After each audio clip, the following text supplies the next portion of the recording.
The Last of Us 2 TV series. One of the most dumb, boring, uninspired, dreadful things I have seen in my entire life. The Acolyte looks like a 10 out of 10 banger compared to this absolute atrocity against humanity. No, seriously, the Acolyte at least is kind of funny when you see roaring campfires in space because reasons, when stone structures burn down because space fire, and when metal burns down because, you guessed it again, space fire. That's at least funny. Women at least deliver on the funny part when they try to do things based on logic. But this thing? No. Look at this. Who here wants to see this man in anything? No one. And the girl playing Ellie? I said it years ago. It looks like that any moment in time she's just gonna get on all fours and start piling dirt in her face like there's no tomorrow because she's retarded. And then, by the way, get this. I'm not even making this up. You're gonna think I'm making this up. So, someone, while filming season 2 from the production crew, was big brain enough to look at her and say, you know what? She looks retarded. And they did a test, and guess what? She is. Because obviously, like, did you seriously think someone looking like that is not autistic or not on the spectrum? Oh, bruh, I got a bridge to sell you, okay? And you know what happened then? It's the funniest thing. You know what happened then? Okay? Everyone's like, oh yeah, she's autistic now. You're stunning and brave for figuring this out, random person from the set. And everyone's like, good on you, random person. I've been calling her retarded for years! And people called me a bigot. Where's my stunning and brave for calling her obviously autistic? Where is it? I demand it. It's finally here, the adaptation of the most subversive video game sequel in history, The Last of Us Season. Not because lesbians bad. Lesbians are awesome, in fact. But, ugh. 2. I've simultaneously both been dreading this and looking forward to it. Dreading it because I knew it meant I would finally have to finish The Last of Us Part 2, and I did recently on stream, and it was truly as painful as I knew it would be. The Last of Us 2 is truly a product born of spite, of hatred. Well, Neil Druckmann is a well-known propagandist. You know what I mean. Of the audience, of all of the fans who loved Joel from the first game. And I'm not just talking about him dying near the beginning. There's a lot of elements of that game, especially how Ellie treats Joel in the flashbacks, that makes it clear that Druckmann despises all of the people who would dare save their surrogate daughter instead of save what's left of human civilization. Now, I'm not going to go over that again. I think I covered my opinions pretty thoroughly back when I Yeah, not that it's even guaranteed, though. Reviewed the first season. But obviously I sided with Joel, and I really despised how the show removed a lot of the ambiguity as to whether or not a cure would even be made by killing Ellie. But still, now we have the aftermath, The Last of Us Part 2. And even though it released 5 years ago now, it still feels like it was yesterday when it was leaked that Joel gets killed in the beginning of the game, and thankfully, the majority of people decided not to buy The Last of Us Part 2. Now, of course, there was a lot. Oh, yeah. Now, don't get me wrong. The Last of Us Part 2 was still a financial success, but it sold 2 times less than The Last of Us Part 1 because, well, obvious reasons. People don't like stupid slop like that.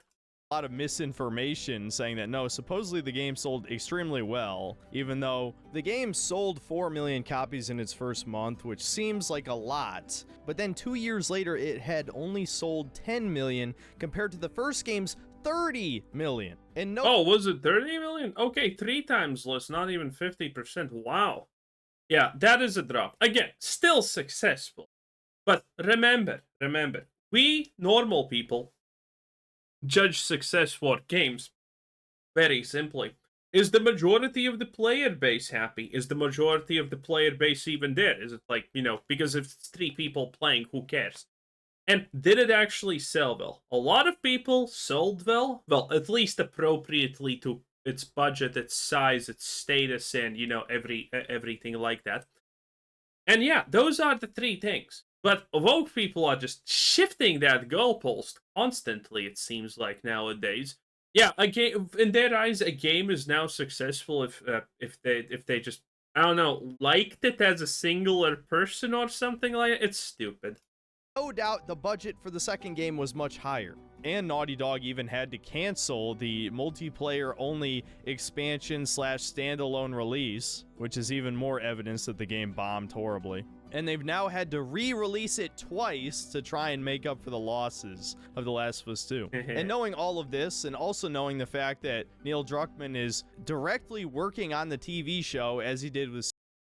And Neil Druckmann is now making Interstellar: The Heretic Prophet, which is gonna be a bust. Oh man, that if the leaked plot of that game is true, and if you haven't watched that, just write Intergalactic in my channel search. You're gonna find it. I talk about the plot. I talk about everything. The story is gonna be as cringe and stupid as part 2. Season 1, I knew that people are going to definitely end up hating Season 2 unless they make drastic changes to the story. And just I wonder, are the woke losers gonna even try and protect Season 2? Because you see, when in the game people were talking about Abby looking like a goddamn She-Hulk because she did, Neil Druckmann was like, "Oh no, this is normal. That's completely normal. That's natural." But now in the series, yeah, Abby is actually played by a hot actress. Well, I don't know if maybe they uglified her with makeup or something like that. But still. just based on episode 1, it doesn't really seem like they changed much, except a lot of the out of order flashbacks that appear. Yeah, I'm gonna show you one thing which is kind of funny about this. Okay. This autistic child is barely like 1 meter long, probably. She weighs less than my leg. And if that is a man, you need to understand one thing. The man could just literally lift her up with his arm. There is no way she can ever be buff enough to make this work against a man. A man is just gonna physically overpower her even in this situation. It's not even close. Out of order flashbacks that appear later in the game are now in the very first episode, like the famous dance scene, you know, the one where Dina asks if she smells bad. Oh yeah, that line's still in the show 1-to-1. Is that because she's, Indian? Is that it, Neil? Probably. You naughty little racist. So clearly Druckmann hasn't learned anything. He still thinks it's hot for two lesbians to smell each other's odor, especially when one is hideously ugly. And I might as well address that before we get started, because there are a lot of morons, a lot of tourists who watched my season 1 reviews and didn't know that Bella Ramsey was an adult. Yeah. I mean, season 2 cannot succeed because of the simple reason that season 1 was made a success by tourists. I think the same thing is true for Fallout, because both of these things don't have real fan base. When something has a real fan base, you can make a video being negative about it at the moment when it's a popular thing, and people are going to be against you. But if there's real fans, you can make a video after that, like a year later, and people are still going to be negative against you if there's real fans. But when I made this, The Last of Us review, after watching 3 episodes, and I literally gave up because it was just so fucking bad. No, seriously. Okay, we're gonna enter this building, and there's gonna be a clicker inside. We already know it. The signs are all there. And she's like, "What are you doing?" And they're like, and she's like, "I don't understand." And it's like, yeah, you're retarded, but yeah, it's actually a decent question. Why can't you just tell her that there's these things called clickers that she somehow doesn't know while she lives in a world full of those things? Whatever. She somehow doesn't understand. And they just don't explain her anything. They just do this. They don't explain her anything, and she's like constantly, what's happening? Why? And it's just stupid, and that's the whole series. It is just that sad and dumb and bad. That's why I only lasted 3 episodes. It's a nightmare. Okay? And when I did videos later about the Fallout TV series and this, those videos got a 95% positive reception because the tourists are gone. The tourists don't stay longer than season 1. That's how it works. They're not gonna be here to defend season 2. Adult. Yes, she was 19 years old when season 1 released, and so obviously she's even older now. Jesus. And no, I don't give a shit if you think I'm a bad person for calling her ugly. We all know she's ugly. It's incredibly distracting, and it really just... Yeah, I mean, there is literally no... There exists no group of people 200 years ago that would not just, get rid of her because that's just the right thing to do, okay? takes you out of the show. And to address another thing that I know... That's a joke, YouTube. Relax, Jesus. ...is going to come up, as plenty of people told me I'm racist for pointing it out in my Season 1 review and my Fallout TV show review. Yes, blackwashing and miscegenation are absolutely woke. If it's being shoved into every goddamn TV commercial and movie, despite being a relatively rare phenomenon in real life, you don't think that's propaganda? Can you not think of a single reason why maybe that's being shoved in your face? You know what's my favorite part about the woke things? It's the fact that blacks are even more on average racist against interracial couples than anyone else. Until they find a white woman, that is, then that all of that goes away. But that's a different story.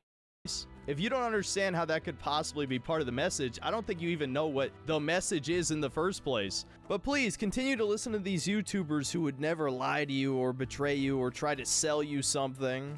And another thing you need to remember... That's a good series, though, okay? This one's fine. That's Interstellar, by the way, okay? She's actually a likable character, so it's almost fine, It's fine, it is what it is. She's actually a likable character, and she has even a brain. Imagine that. Betray you or try to sell you something. And another thing you need to remember about these people is that apparently watching two middle-aged men... Blatant propaganda, by the way. ...men have gay sex is not woke as well, apparently, as everyone seemed to love episode 3. My favorite part about this is probably the fact that, you know what this episode does? It glorifies self-deletion. That is the message of the episode. Yeah. One of them dies, and the other one is, well, one of them is about to die, and the other one is, well, my life is pretty bad about you, so, I'm gonna off myself also, and he's like, oh, that's the sweetest thing I have ever heard in my life! Do it! Do it!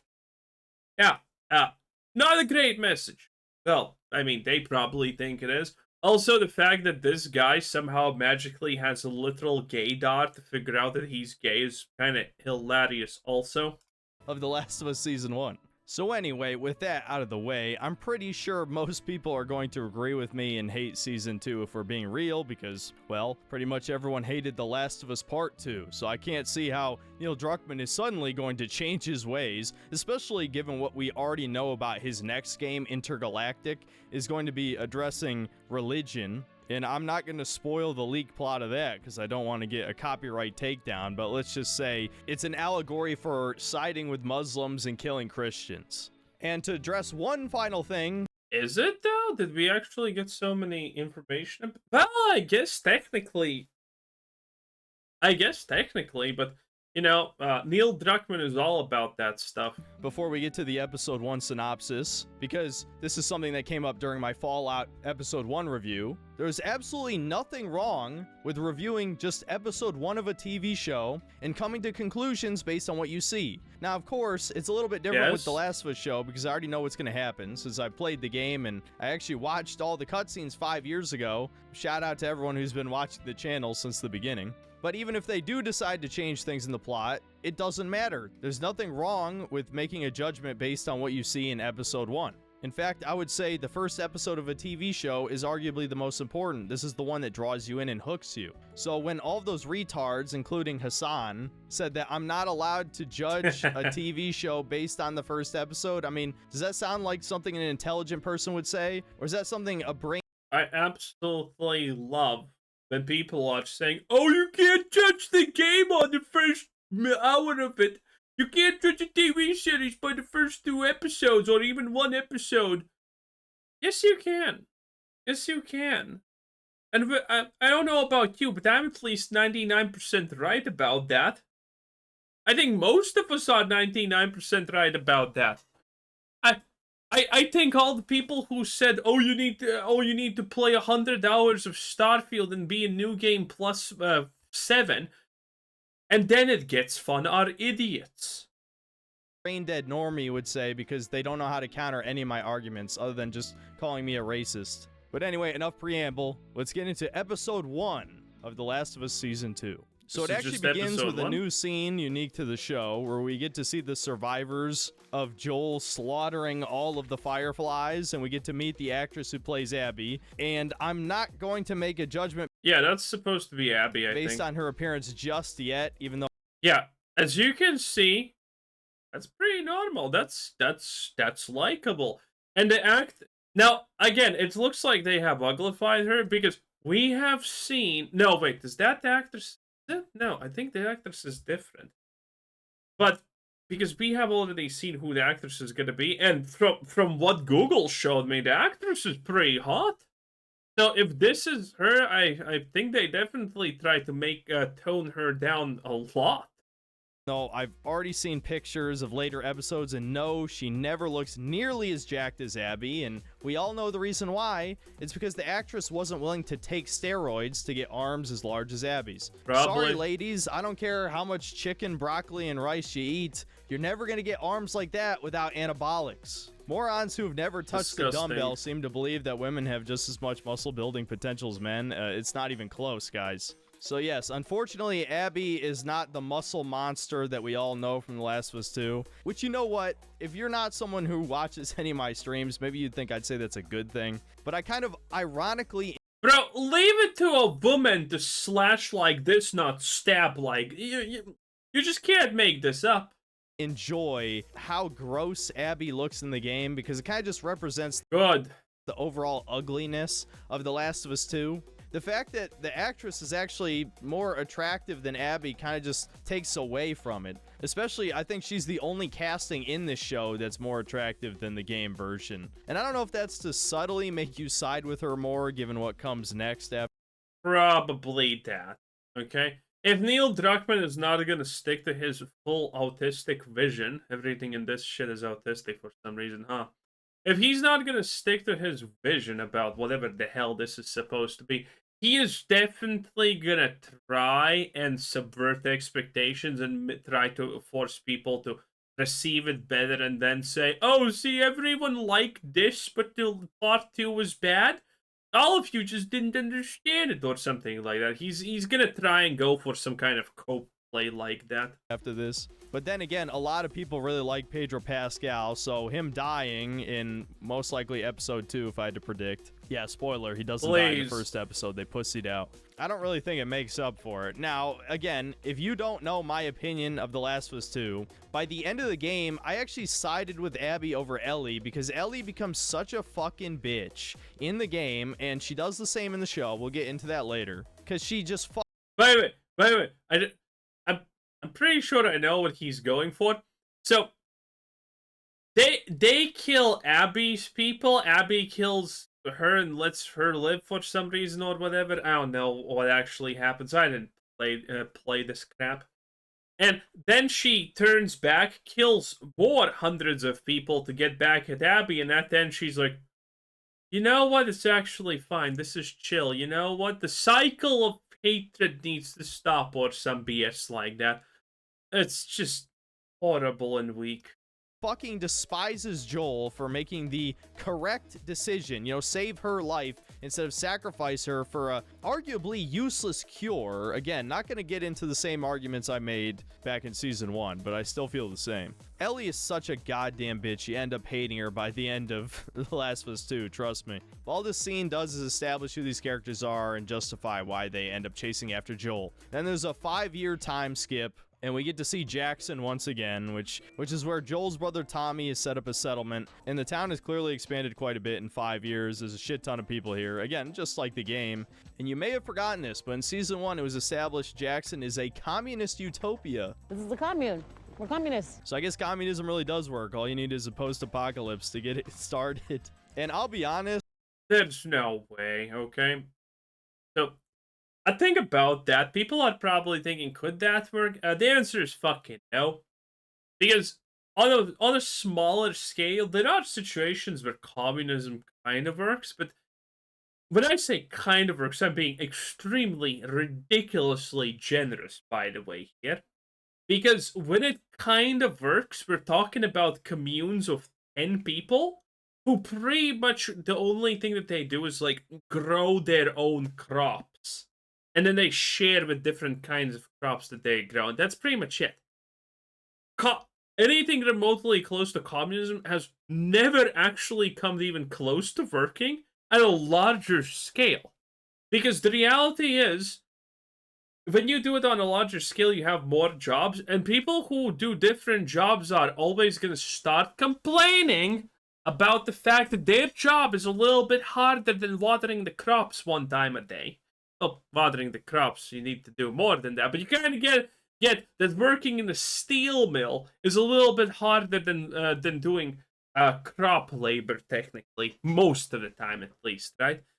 And that's where that kind of communism just completely collapses because it never gets past that point. People are gonna complain, and then they introduce money, and then everyone's not equal again. Like the next 30 minutes felt like complete filler. It starts off with Ellie beating the shit out of a dude way bigger than her. It looks so fucking ridiculous, man. But it really sets. You know, she unlocked that autism strength, because if you know autistic kids, they actually have this thing where they can unlock that inner potential, you know, and that's what she did. It's the tone. It sets that feminism wokeness shit right from the beginning, so you know exactly what to expect. Tiny, ugly goblin woman beats the shit out of Chad. And it looks awful, man. It doesn't even look convincing the least bit.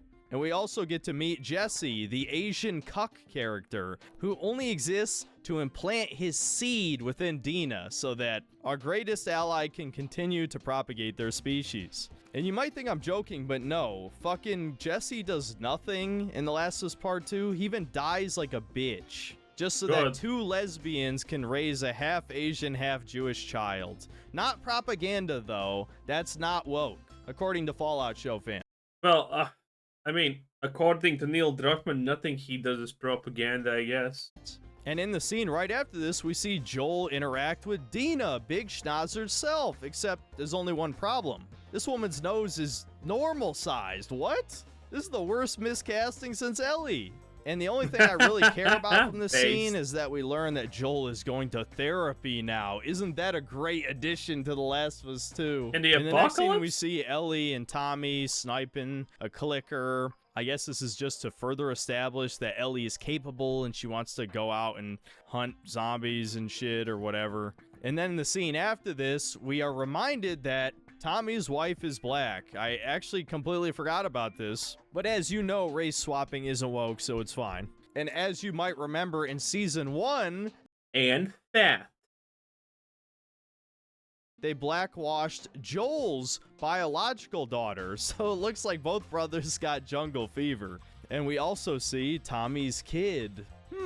Interesting. This is not propaganda, though. I'm just a racist. And we also get another, maybe more subtle piece of propaganda. I disagree with every take in this video, by the way, YouTube. I am virulently, whatever word against this. That they need to build the town faster so that they can accept more refugees. And Joel says we need to help our own first, very based. And this is treated as a bad thing somehow, because Joel was a refugee. No, he's Tommy's fucking brother. That is not the same thing as letting in, let's just say, strangers from another country who might not share the same cultural values as those in Jackson. Do you think maybe this is allegory for something going on in the world right now about crimes being committed by dangerous refugees from other countries? Nah, I'm just reading into it. Well, the next scene is certainly one of the worst of the episode, where we get to see a humiliation ritual in real time as Joel goes to therapy. And instead of, having a legitimate therapy session... An old white woman. Oh god, that's gonna end well. where Joel talks about his problems with Ellie, about her ignoring him and just, being bitchy in general. Instead, the woman just fucking roasts his ass. Oh, 19-year-old daughter. She's acting toward me like every 19-year-old daughter has ever acted toward their dad, ever. What is this, our 5th session?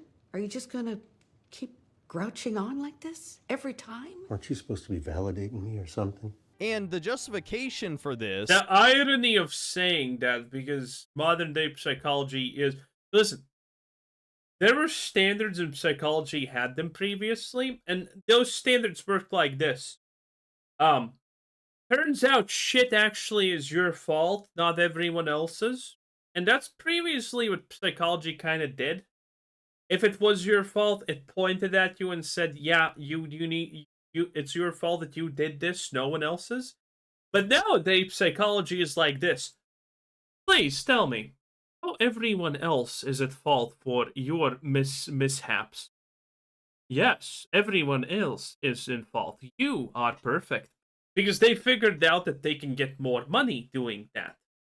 Just affirming that everything is always everyone else's fault. It's actually a genius system to a degree. Too bad it doesn't work and fucks up society. Is that Joel killed her husband, Eugene. Now, for the sake of curiosity, I looked up Eugene, The Last of Us wiki, because I'm like, I don't even know who the hell that is. And in the game, it was just a character who was mentioned who died of natural causes. So I guess this is something they're going to reveal in later episodes. But the point is, the therapist hates his ass and obviously knows that Joel is lying about why he's coming there. And she asks if Joel hurt her. And the next line was so predictable that I actually called it. He says, I saved her. I legitimately fucking shouted at the screen when I called this shit. I'm not even joking. In the next scene, we start setting up the romance between Ellie and Dina, and I don't know, man, this shit's just cringe. I'm not gonna hyper-analyze every single scene. Just know that it felt like filler. And so Ellie, Dina, and some jobbers go out on a recon patrol, and they discover that a grizzly bear has been taken out by a bunch of zombies. Then the no-name morons just let Dina and Ellie go investigate an abandoned supermarket by themselves, where there's 2 clickers inside, so they split up. And we don't even see Dina kill hers, so she's so badass she did it no problem. But we do see Ellie stab her clicker to death, and I don't know, I've got no comment really. The scene's fine, I suppose. But then, just as they're about to escape, Ellie collapses through the floor and we get introduced to a new zombie type. Oh no! Not the Walking Dead BS3. A stalker. Honestly, I barely even remember this enemy type from the second game. Ultimately, it didn't really matter because the melee combat was so simplistic. You just press L1 to dodge and then press square to counterattack. And that's all you do over and over again until you kill any of the zombies in melee. In fact, the zombies in The Last of Us Part 2 felt like filler about 80% of the time. Ellie gets bit in the process, but thankfully Dina doesn't discover it, and so the duo report back to the Communist Council at Jackson and tell them that the... Wait, wouldn't the council have more rights and have a better lifestyle than everyone else? Shit. Zombies are getting smarter, basically. Then we get a scene where Joel tries to talk to Ellie. Are they? Is that a thing in the last... He basically fails. And then we get the party scene from the E3 trailer, which actually happens in the last 3 hours of the original game. So obviously they're changing around how they tell these flashbacks. Who knows? Maybe they cut them entirely from the show. But yeah, I don't even know what to say here. It's almost 1-to-1 from The Last of Us Part 2. I mean, I literally just played this part like 2 days ago. Like I said, they still do the, oh, do I smell like shit line, which is like the least romantic thing you could possibly fucking say. And look, I don't want to harp on this too much, but are we really expected to believe that a cute girl like Dina is into this disgusting goblin butch lesbian? I mean, really? I don't even think that's really what you would call butch. I mean, she's still like a small child, technically. Whatever. This just takes you out of the experience entirely. And yes, we do have to watch them kiss, as if this whole situation wasn't already repulsive enough. And of course, we still have the old homophobic guy who's like, oh, this is a family event. And then Joel just shoves him on his ass, then Ellie freaks the fuck out. That's stupid. Then they actually subvert your expectations because you think they're gonna play the final scene from. But I guess that does make perfect sense, because in the eyes of the woke, violence is never the solution, unless someone's against the way you think about things, or is like technically a homophobe or something like that. Then violence is a lot acceptable. Oh, the irony of being like that is just. Did they really not see the irony in all of this? Everyone's good, but the bad people are bad, so we kind of need to get rid of them? Yeah. I know another group of people who said that. The original game, but instead Ellie walks to the garage instead of talking to Joel on the porch. Then we get another completely new scene where there's fungus growing in the pipes. So I guess there's going to be a zombie outbreak in Jackson. And then the episode ends with us seeing Abby and her entourage have finally found Jackson and are most likely going to kill Joel next episode, but who knows, maybe they'll drag it out to episode 3 or even longer. In any case, I expect a severe drop-off in viewership as soon as they kill Pedro Pascal. You know, kind of like all the fucking... I mean, I'm gonna be pretty happy when he finally kicks the bucket. I hate that guy. He's in everything. He's like Zendaya, that one. Ugh. It's just so annoying. Anyway, that was the Synthetic Man, 10 out of 10. Bye!